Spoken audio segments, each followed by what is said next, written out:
اللہ رب العزت نے یہ آنکھیں دی ہیں، العین حق ولسان حق واذن حق، یہ آنکھوں کا حق ہے، یہ زبان کا حق ہے، یہ کانوں کا حق ہے، یہ ہاتھوں کا حق ہے، یہ پاؤں کا حق ہے۔ وما الحق، حق کیا ہے ان کا؟ آنکھیں اللہ نے گناہ کے کام کرنے کے لیے نہیں دی، راتوں کو رضائیوں اور کمبلوں میں لیٹ کے فلمیں دیکھنے کے لیے نہیں دی۔ اللہ رب العزت نے یہ آنکھوں کا جو نور عطا کیے، ساری دنیا کو ایک طرف رکھ دو، دولتیں اور خزانے، ہیرے اور جواہرات، یہ تیرے ڈالر اور پاؤنڈز کو تو ایک طرف رکھ دے، آنکھوں کا نور اگر اللہ چھین لے تو کوئی واپس نہیں لا سکتا۔ اتنی بڑی امانت آنکھوں کی اللہ نے دی ہے۔ کتنے دنوں کے لیے آنکھیں؟ 30 سال، 40، 50، 60 سال کے لیے۔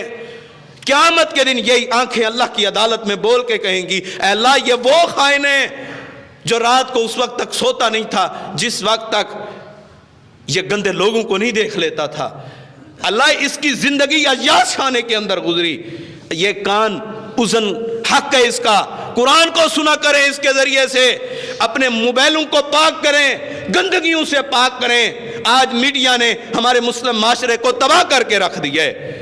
اس نے تحفظ تھی، امانت تھی مسلمانوں کی، اور آج مسلمان کی بیٹیاں ٹک ٹاک پہ آ کے، سنیک ویڈیو پہ آ کے صرف ڈالر کمانے کے لیے اپنی عزت کو برباد کر رہے۔ یہ امانتیں تھی، وہ والدین بھی بغیرت بن گئے، وہ بھائی دیوس بن گئے۔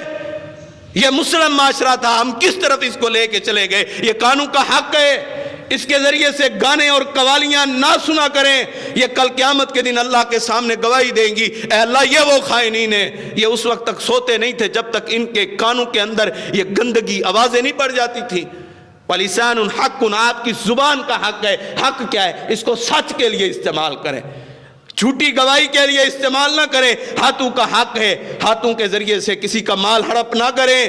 اللہ نے آپ کو کوئی عہدہ دیے، کوئی مقام دیے، اس کے ذریعے سے آپ کسی کے مال کو سلب نہ کریں، کسی کے مال کو نہ لوٹیں۔ آپ کو اللہ نے پاؤں دیے، چلنے کے لیے دیے، یہ اس لیے نہیں دیے کہ آپ اس جسم کی طاقت کی وجہ سے، اپنی دولت کی وجہ سے، اپنی شہرت کی وجہ سے کسی پہ آپ ظلم کر دیں۔